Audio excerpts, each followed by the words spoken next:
Got it.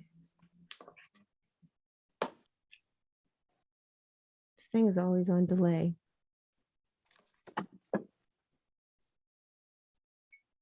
I'm trying to make sure all my devices are on silent. We are live. We are live. Hello, everyone. How are you tonight? It has been a night. Right. So welcome to the Quest Show. I am your host, Lana Quest, and this is my lovely co-host, Honor. Hey, everyone. Hi, Honor. Back. Yes. It is another week. Good We job. have another special guest in the building. Second guest. Woo.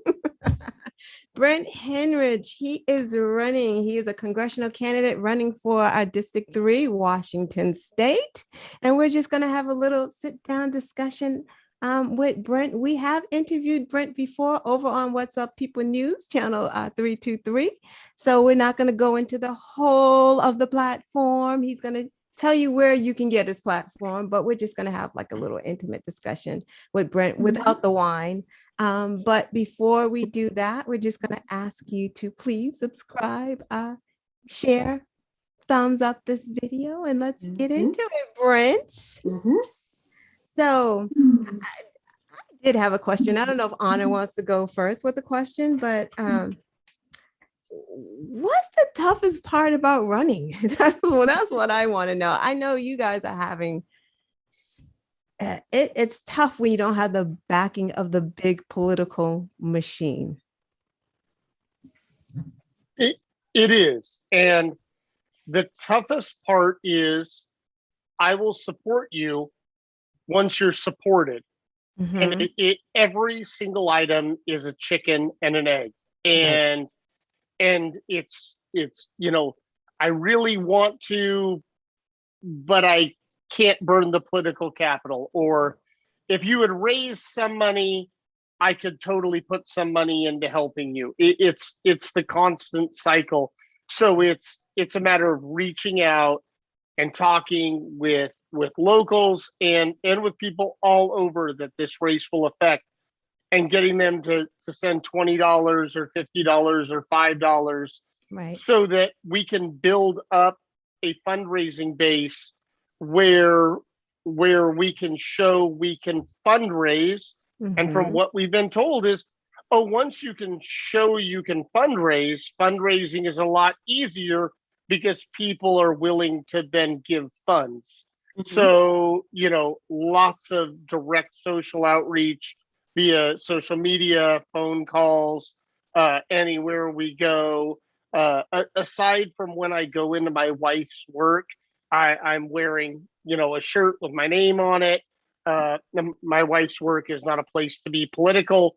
So, but other than there, it's I'm running for office 24 hours a day, 7 days a week, and somebody sends me a DM at 10:15 at night and I'm still awake. I respond, and if they want a phone call, then I take the phone call, and if it's 20 minutes or 2 hours, it's a conversation with a voter, and we're doing that, and we're just hoping more of that turns into donations. Right.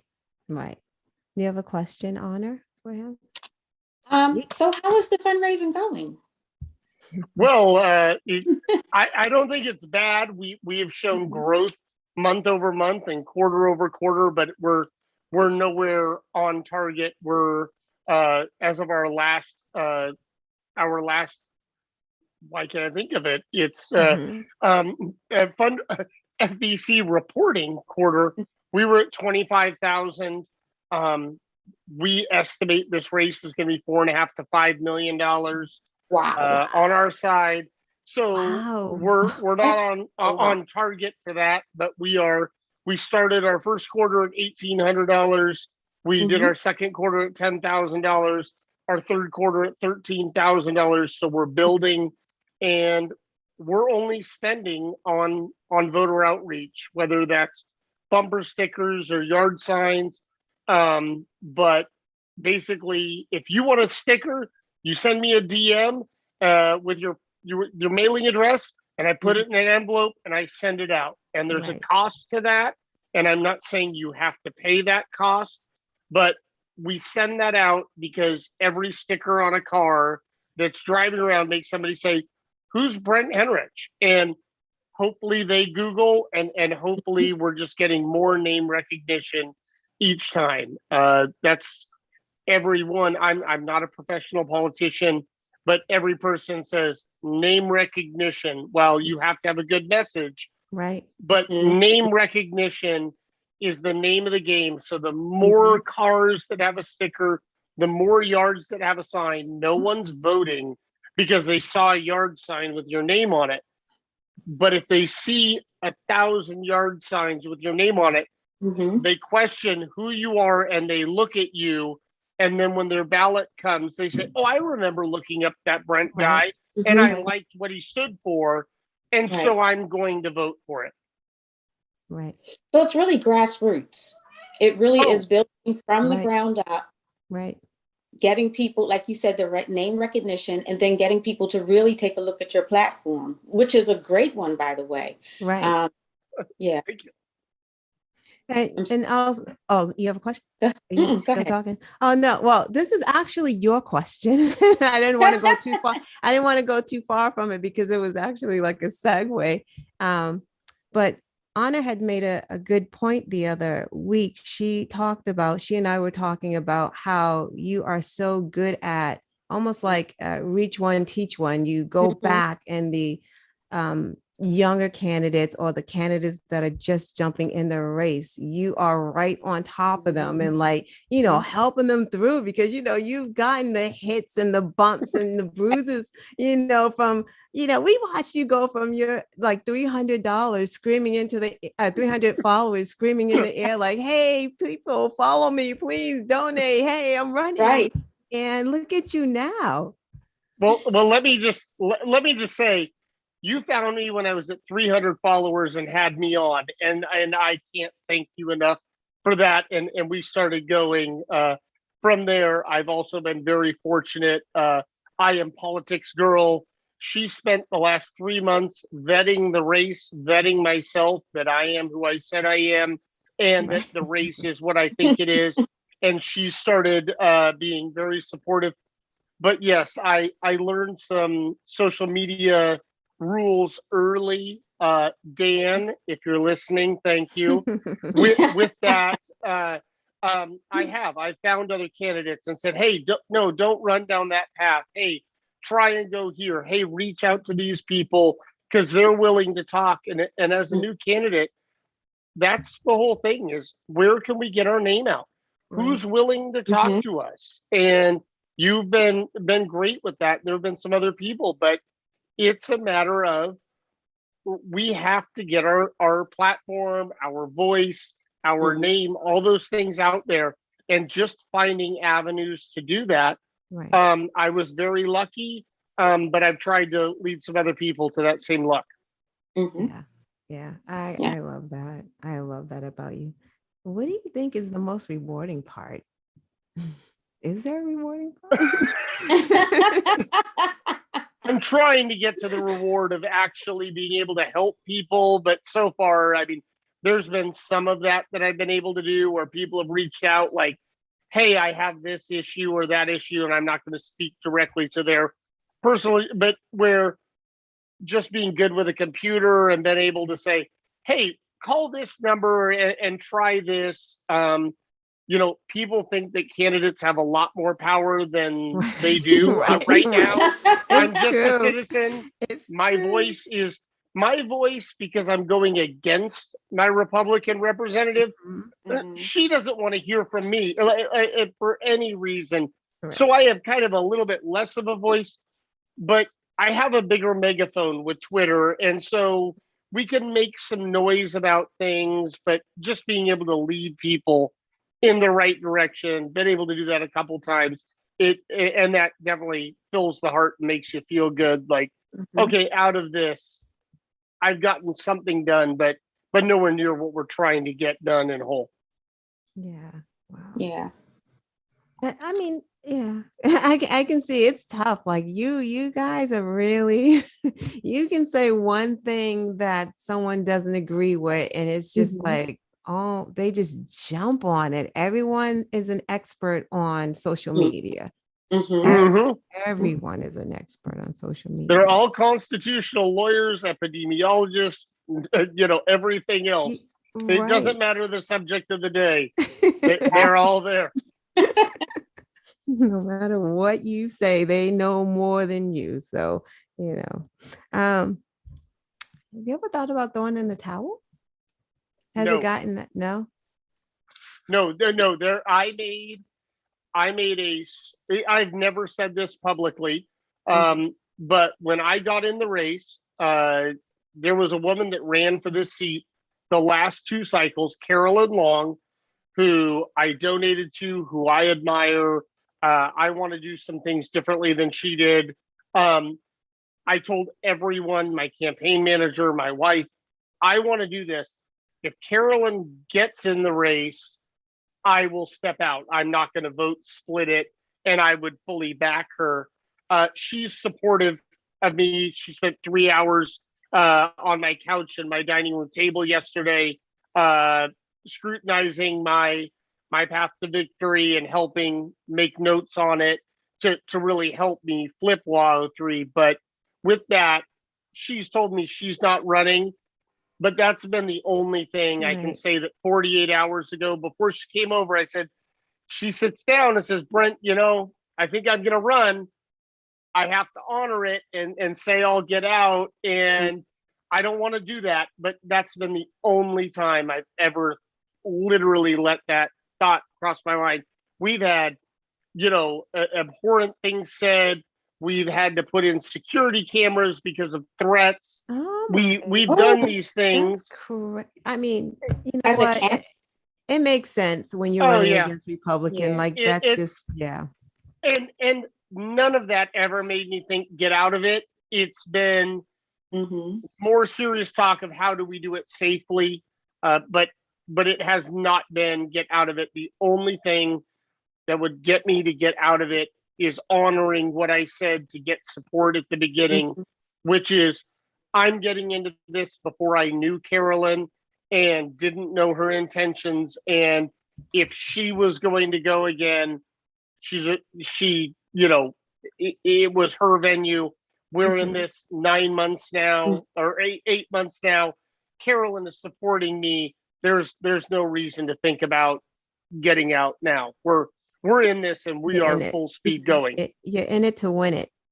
Yes. Yeah. Yeah. You got a So, question? yeah, I do actually. Yeah. First of all, a statement. If people are already calling you to complain and asking you to fix things, Good I sign, think right? you're kind of already, yeah, that's It's fine. a good sign. They think you're already well power. So, let's put that out there. Right. And I need that kiss from Cory Booker. That's I know you Yeah. do, and I promised it. And if Corey's watching, he better be careful in those holes because I am coming to bring Lana's kiss to him. Yes, you are. I will never let you forget that. I'm sorry, Anna. I'm sorry. That's fine. As far as you spoke about Carolyn, have you gotten any other endorsements or seeking other endorsements that may help Okay. to your campaign? I need to clarify. Carolyn is super supportive and very helpful. We do not have her endorsement. Her endorsement is another level. And so I don't want anywhere to be confused that I've Okay. said she is endorsed. She is very supportive, very helpful, takes my calls, answers my questions, and I Mhm. love her to death for that. As far as direct endorsements, that would be of public figures, no. We have a lot of support from the former mayor of Vancouver, Washington, Royce Pollard. Mhm. The only endorsement that has the word endorsement in it is Dr. Vin Gupta, who's been all over the NBC I News. love Yes. Gupta. Yes, that's a That's good. name We'll recognition take right that. there. Yeah. We'll take Yeah, that. you'll take that. That is my wife's TV husband. When she's on, it's hush, hush. I need to hear Vin Gupta talk. He's talking. My TV husband's talking. So but he has used the word endorsement. We've been fortunate in getting support from Mark Hamill on Twitter, Deborah Another great name. Messing. Yeah, so we've gotten some of the louder progressive liberals that are willing to at least show support and push out there. Again, Politics Girl, I cannot thank Politics Girl enough. She absolutely double dotted her I's, double crossed her T's, looking at everything, and she would occasionally retweet something. And in the last 2 weeks, she's gotten a lot of media attention from being on shown on Brian Williams, and she had completed her vetting process. And while she was on a big wave of media attention, she chose to make organic, direct pleas for people to help me. And so I cannot thank her enough for that. But I mean, as it goes, it still feels a lot like we haven't hit a break point to get local electeds or former local electeds onto endorsing. They all want to talk. They all want to hear the story. They all want to know. They all say, keep doing good. And so that's what we're trying to do. Right. So I do have a question. What's the most important thing on your platform? Whole person healthcare. It's from reproductive care to mental health care to dental care to hearing care to your good old fashioned seeing your doctor care, emergency care, right? All of it. That you are a whole person, and whether it's your big toenail or you can't see or your teeth are messed up, that affects how you go through life. Absolutely. And so therefore we need to treat the whole person and no longer have, oh, well, you have medical care, but you don't have dental, vision, or hearing. We were just talking about that. Like, and reproductive care. And we need to stop being, and I am 100% pro-choice, but pro-choice needs to stop being pro-choice and pro-life being pro-life, where reproductive care has gotten lost in that argument because people view pro-choice as one thing and pro-life as the other. Right. And there is a whole spectrum of reproductive care that has gotten just lost. And that is 99% of it is reproductive care, whether it's early ultrasounds, if people want it, whether it's, all of these things, OB care through a pregnancy, or whether or not people saying, I don't want to get pregnant. And so therefore I need reproductive care to prevent that, whether it's male or female. Right. But that thing is so stigmatized, and and people like, oh, I don't want to talk about that. I just want to say I'm pro-life or I'm pro-choice. Right. That aspect of healthcare needs to be destigmatized and needs to be handled. And when I say destigmatized, we also need to talk about mental health. Right. Saying I'm depressed, people respond with, oh, well, can I get you a cookie? Will that make you feel better? Like there is this stigma that goes along with it. And that stops people from seeking help. And then they try and seek the help, and there's no one to help them. And all they get told is, oh, geez, oh, you're really bad off. If you would have asked for help sooner, if only you would have asked for help sooner. Why didn't you tell someone? Why did you tell us that you were? I don't understand. Or worst case, people are at somebody's funeral saying, if he only would have told me. Right. And so we have to start treating the person as the whole person. And we have to start taking these things that are just stigmatized for no reason and treat them as we treat somebody that slipped with a screwdriver and cut their arm, or whatever other thing that would put you in the emergency room when you're not expecting it, and just say, this person has a health condition and let's treat it. And with children too, right? Absolutely. With children are being so overlooked with mental health. Just this week, that 10-year-old, was like 2 kids, I think, committed suicide this week or last week from being bullied. And the school districts did nothing. These are little kids. These aren't even teenagers. These are like even younger. So mental health has to reach down to our children too. We really have to take the stigma off of kids having mental health issues. It's like nobody wants to admit that their kid has a problem. Like, not my kid. Well, I've never said it publicly. My daughter goes to my 10-year-old daughter goes to therapy every week. She sees her therapist, and I'm not going to disclose anything more than that, but absolutely, my child, 10 years old, in 5th grade, sees her therapist, and it helps. It truly, truly helps. And so, yes, breaking that stigma. The one thing that we have done is we've never discussed with our daughter, outside of anything, of what the conditions are or what they think they are while she's getting help. Because we don't want her labeled, or to label herself and then come back later and say, oh, well, I was this, but so we, because she's a juvenile, we protect her as parents on that regard. But she understands.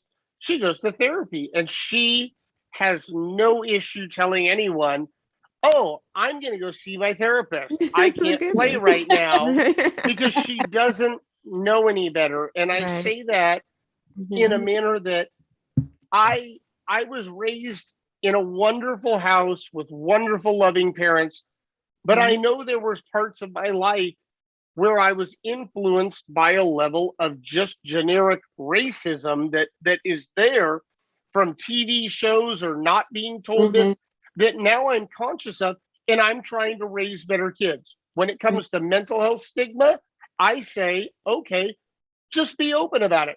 Hey, I can't play. I have to go see my therapist. It's no big deal.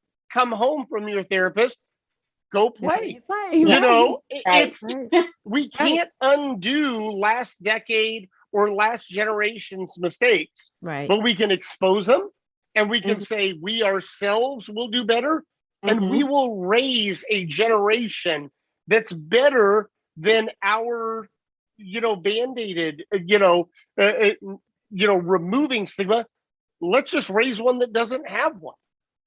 Well, I think you made a good point when you say whole health. I think that people forget the brain's an organ. We have our liver, our kidneys, the brain, the heart. And if you went to the doctor and the doctor said, if you don't take this medicine, your heart is going to stop beating, you would take the medicine.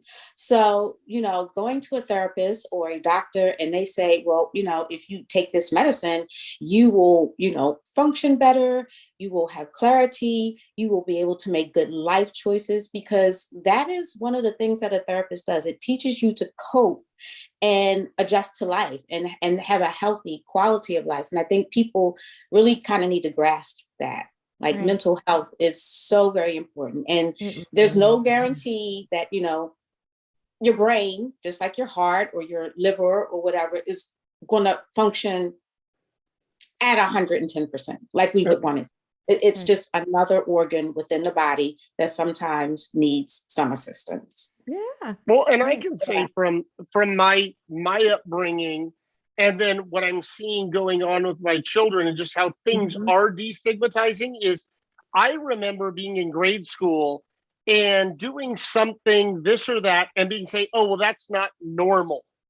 And now the way you just explained it, Wow. you never use the word like, oh, we can give them medicine and make them normal. But that is something somebody would have said in 1990.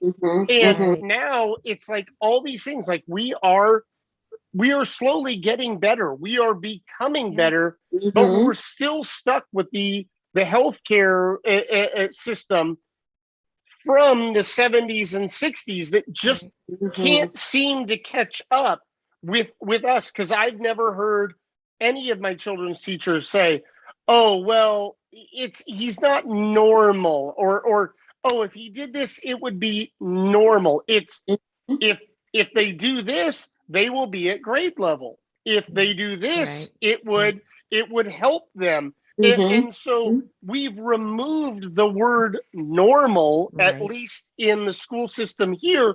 And that is such a positive thing. It is. It really is. And people's mental health, people don't understand hearing, well, why aren't you normal? Or you could do this to be normal, that further hinders them.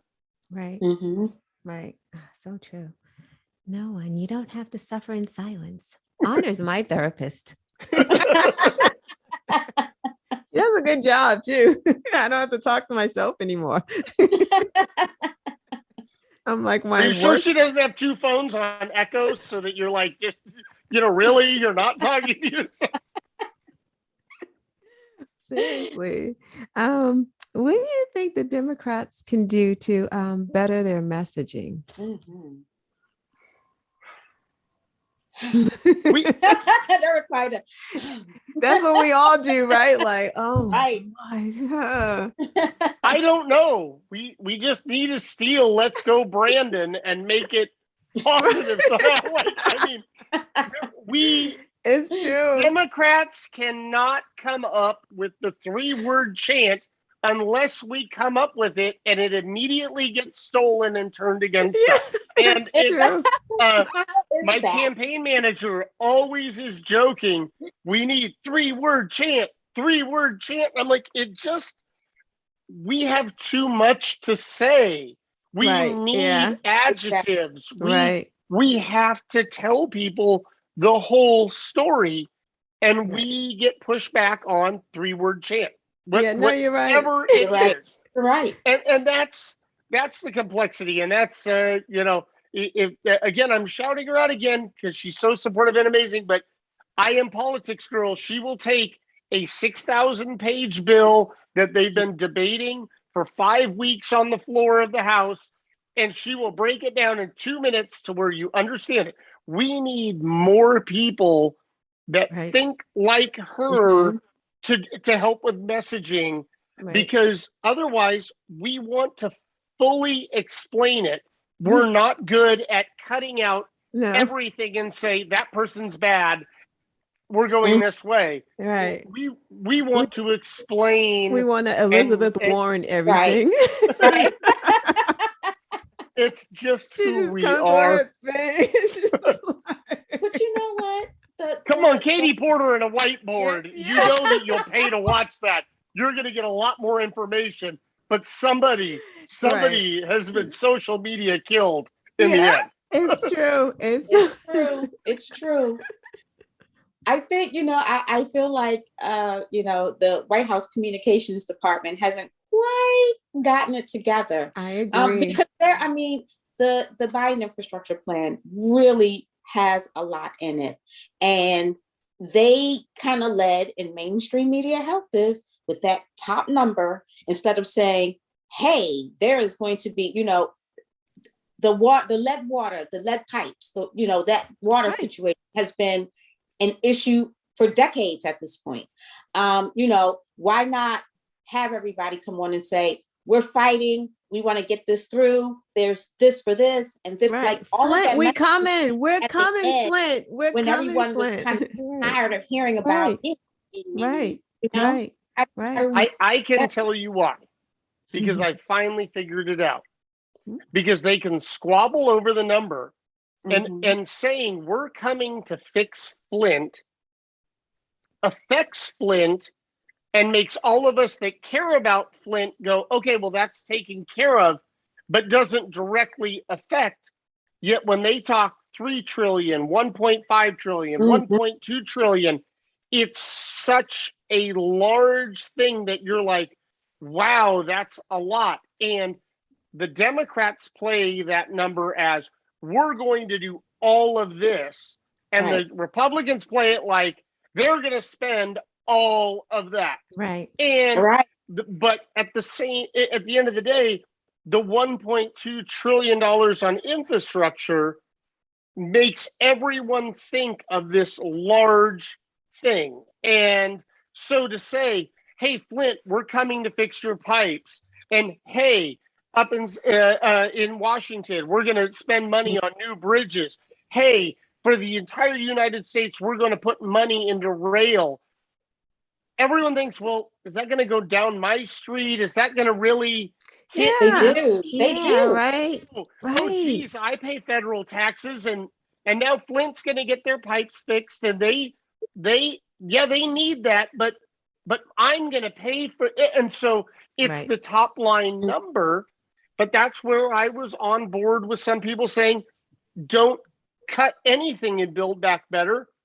Cut it from a 10-year program to a 5-year. That cuts the top line number in half, Mhm. and it gives us 5 years to decide if it's working and vote to continue it. That did not happen. But geez, that actually made sense to me. Like, hey, we have control. Why can't we say we're going to do this? Mhm. But we were held up. We need to hold what we have, flip and get more, but we absolutely need 2 more seats in the Senate. Where we cannot survive without at minimum 2 more. Right. And I get mad when people say, "Oh, Manchin and Sinema should no." If they switch, Right. We that don't want puts them to Mitch switch. McConnell in. Right. Like, don't say that. Don't suggest it. Right. Be upset.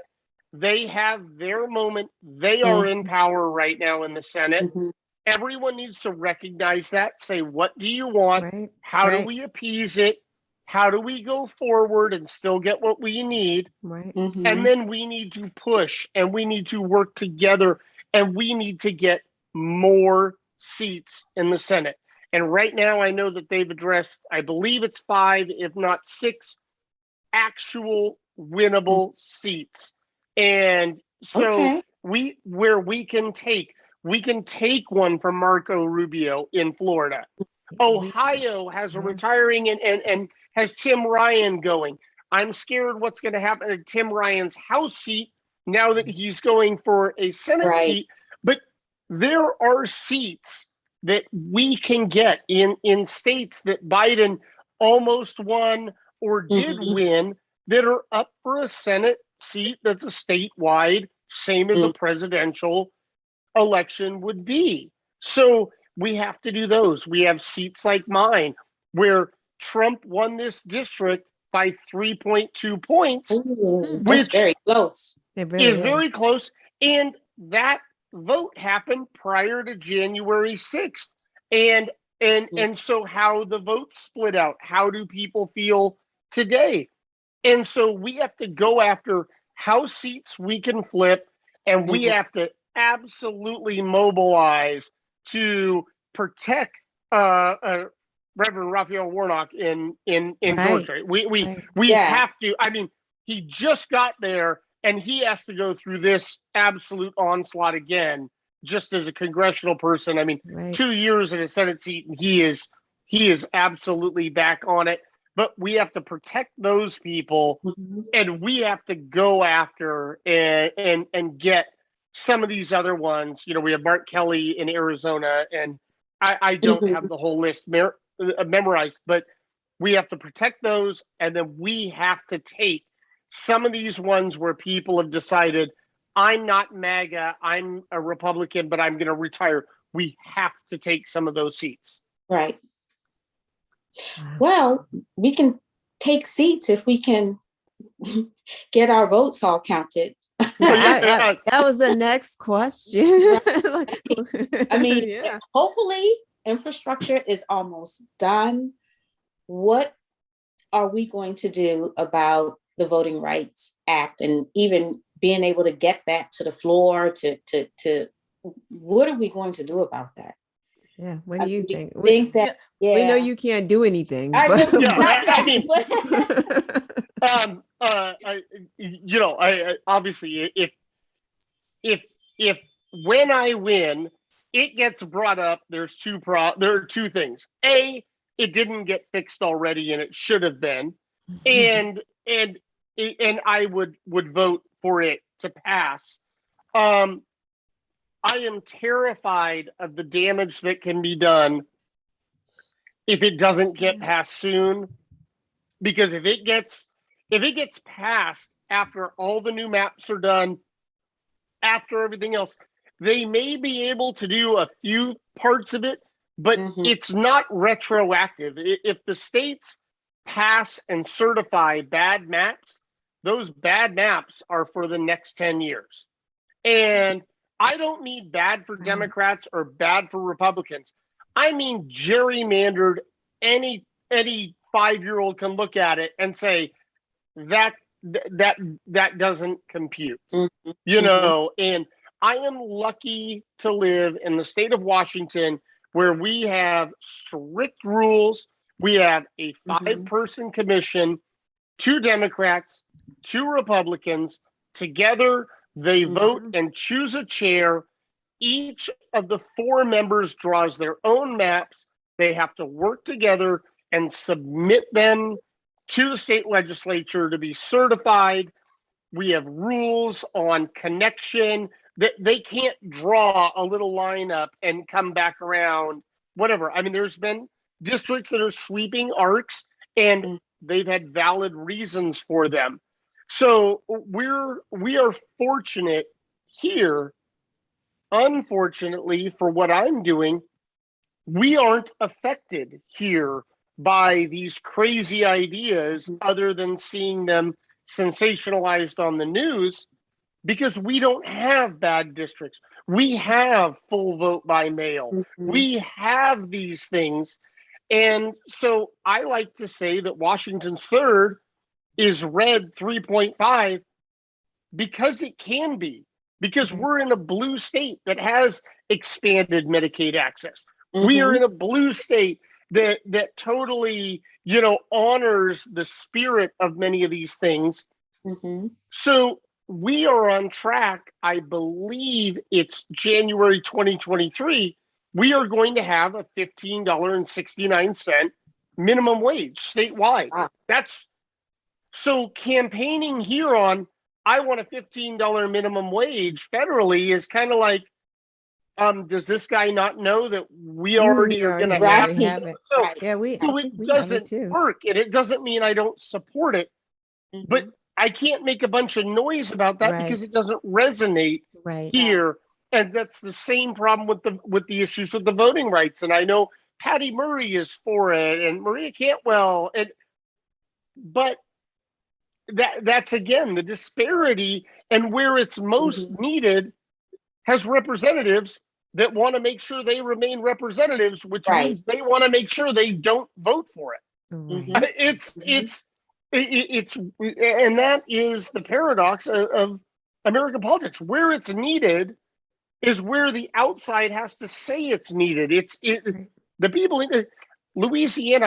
I was watching Louisiana. I went to LSU, and so last night when they were talking about the newspaper articles about the infrastructure plan, about the billions of dollars going to Louisiana and how it was covered by I cannot remember all the newspaper names, but out of Shreveport, Lafayette, Baton Rouge, New Orleans, one U.S. congressperson out of New Orleans voted for it, who's the Democrat, and every other legislative member from that state voted against it, while they're getting all of this infrastructure to support new pumps, better levees, all kinds of things they direly need. Yes, they do. And how long until all of those people are out saying, oh, you have high-speed internet now? Yeah, I was your Congress member when that happened.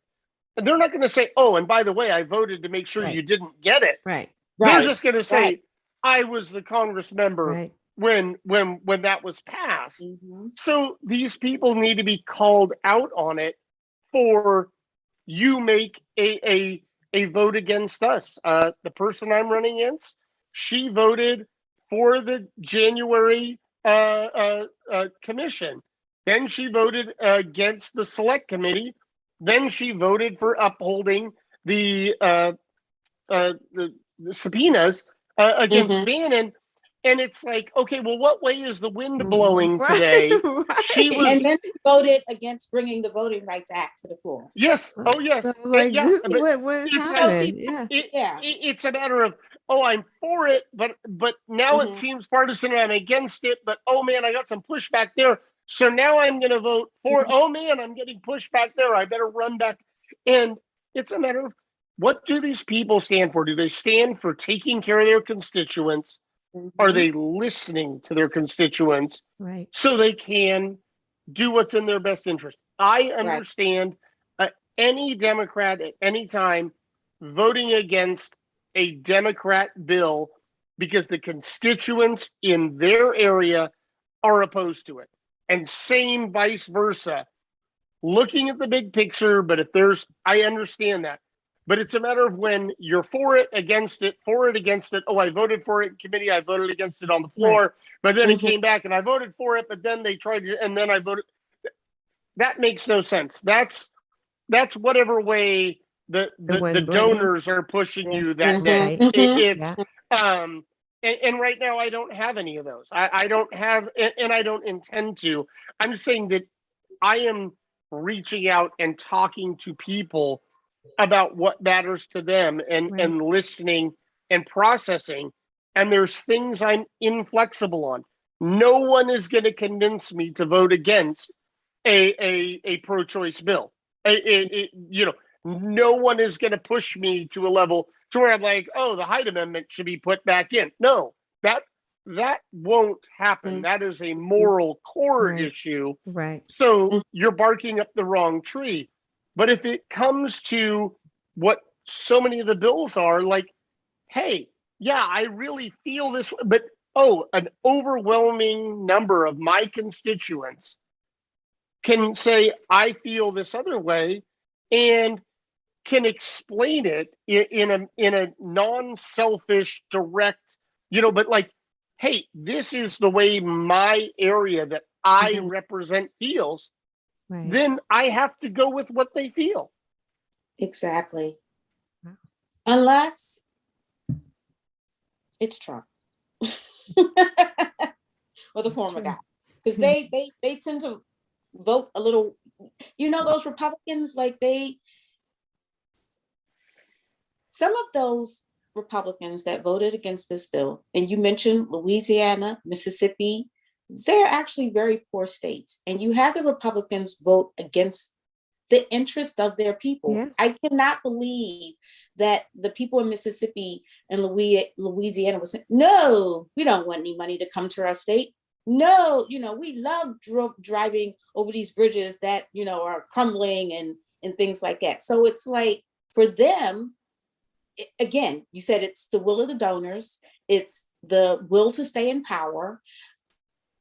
And we have to figure out a way, I guess, to override or over message, like you said, as far as this is what is going to be good for you, and get those people to realize that these Republicans, they are not at all voting in your best interest. But they almost know that, Shell. Like, it's a weird thing with them. Like, how do they not know that? It's like, on one instance, they have their hand out and they know Biden is giving them that tax credit thing every month that Mhm. comes in on the 15th.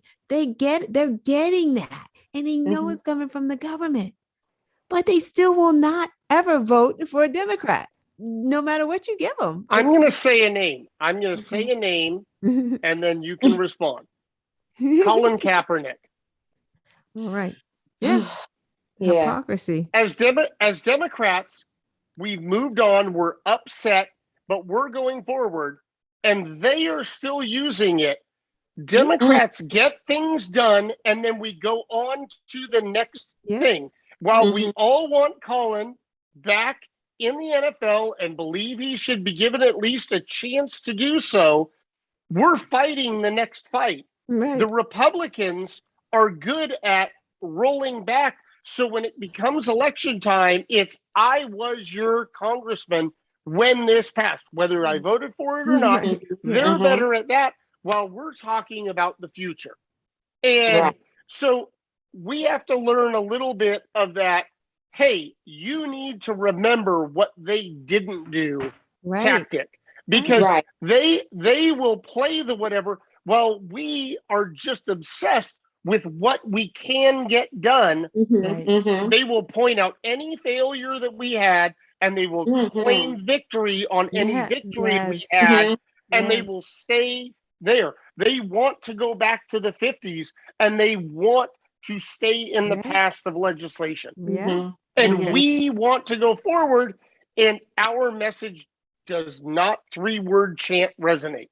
Right. Never. And not only do they want to stay there, they put stuff on this administration that the administration hasn't even done. It's like, oh, the gas is high. It's the Democrat. It's Biden. Oh, wait, the cargo ships are in the ocean. It's Biden's fault. You fell and broke your leg. AOC, like, it's so insane. It's so insane. They are so crazy. But I got vaccinated, and then I got hit by a bus and I died. Oh, was it the vaccine?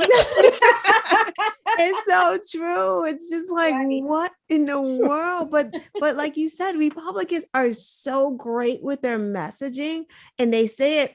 It's like they're all in unison. It's like they all get the same memo on the same day, and it's so timely. They all tweet the same. They tweet the same thing. When they're talking about CRT, they are all on TV, on every single channel, talking about CRT. That is the message of the day.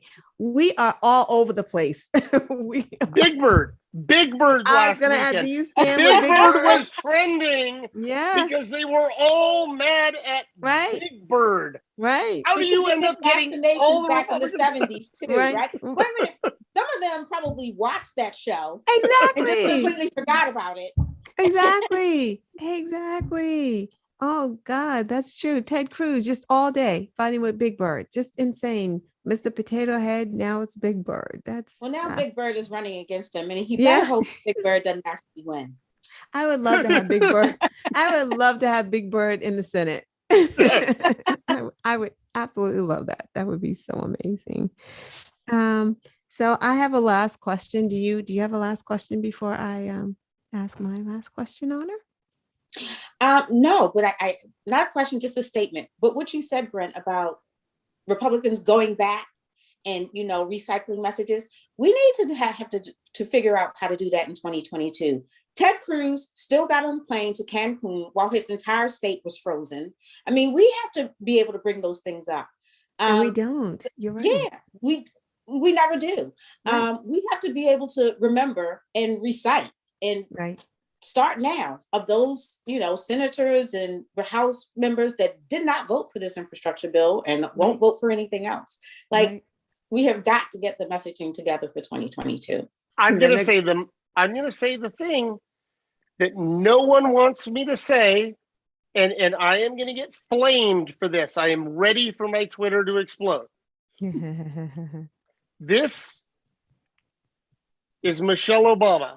When they go low, we go high, and it's true.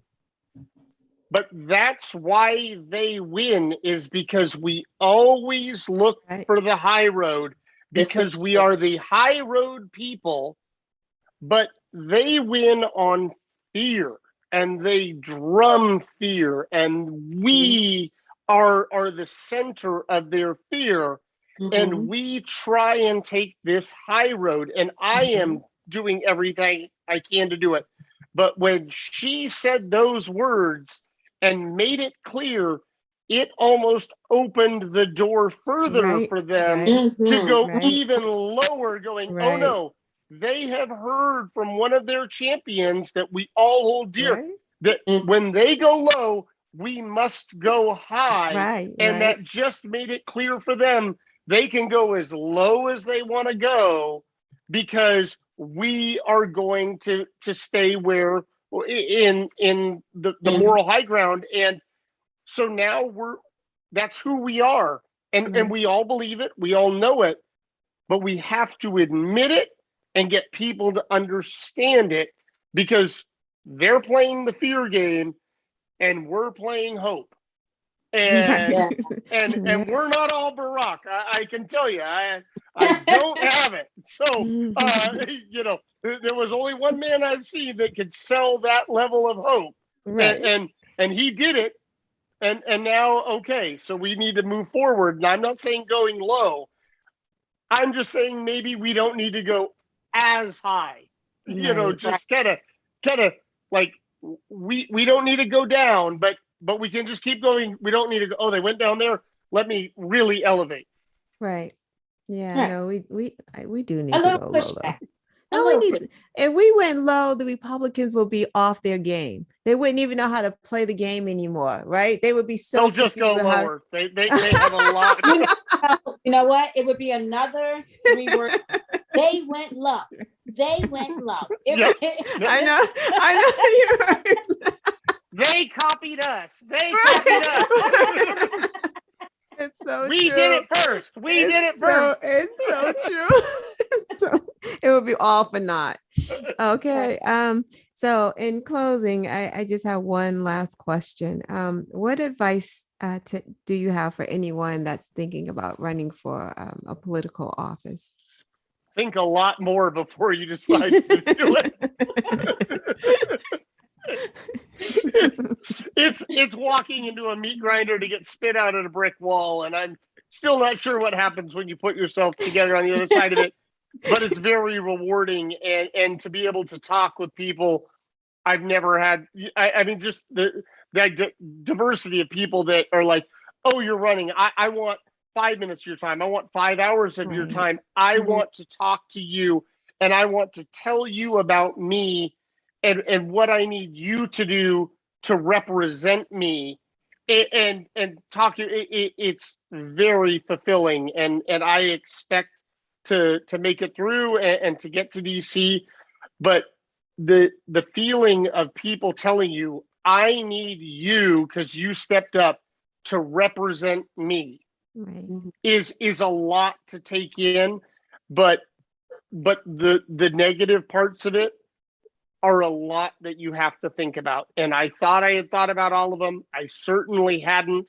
I don't regret it in any way, but I want people to understand that running for office, we're really putting ourselves out there, and that whether it's threats, whether it's just verbal or just online, people just assume you're either the extremist of the left or the extremist of the right, and hurl just horrible things. And it has become so polarized that's the part that out of all this has made me sad. Like, geez, I thought people would actually be willing to talk.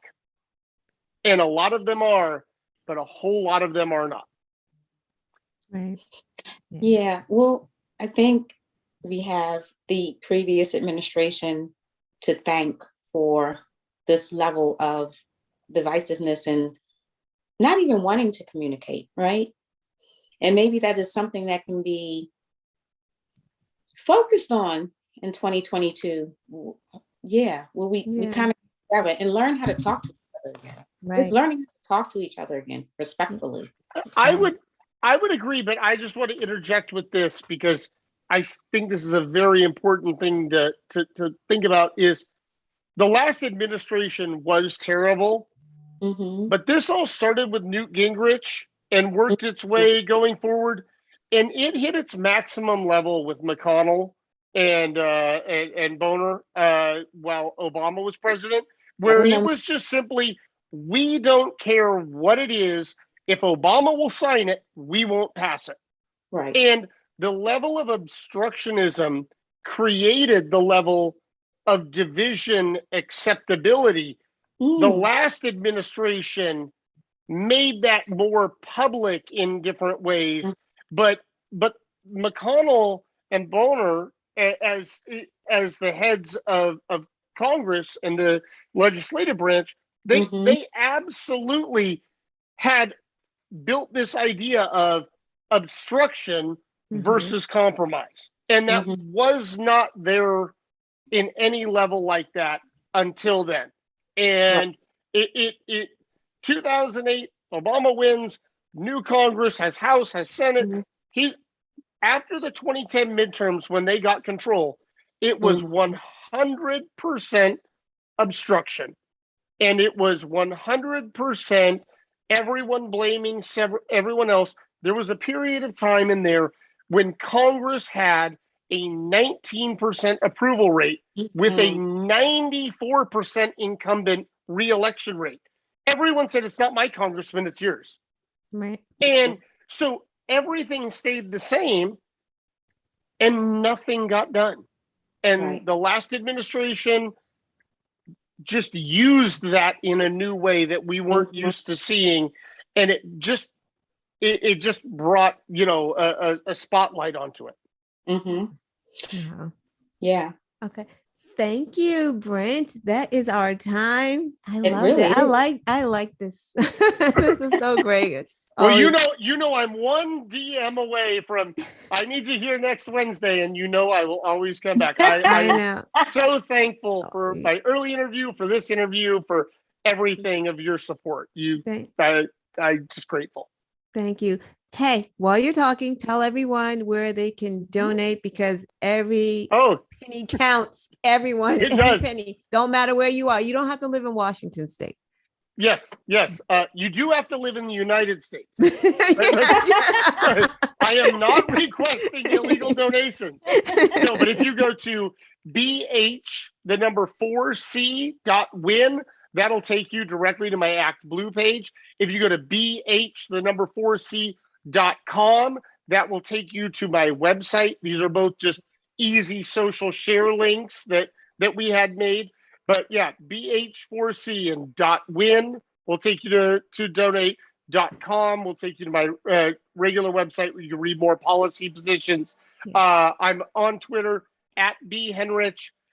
Reach out to me there. I'm happy to have discussions with anyone from anywhere at any time. Yes, he will. Yes, he will.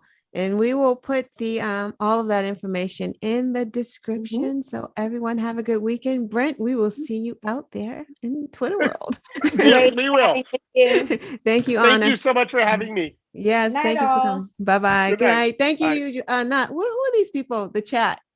The Q-Hive. I got the wrong show. The It's The Usual Suspects.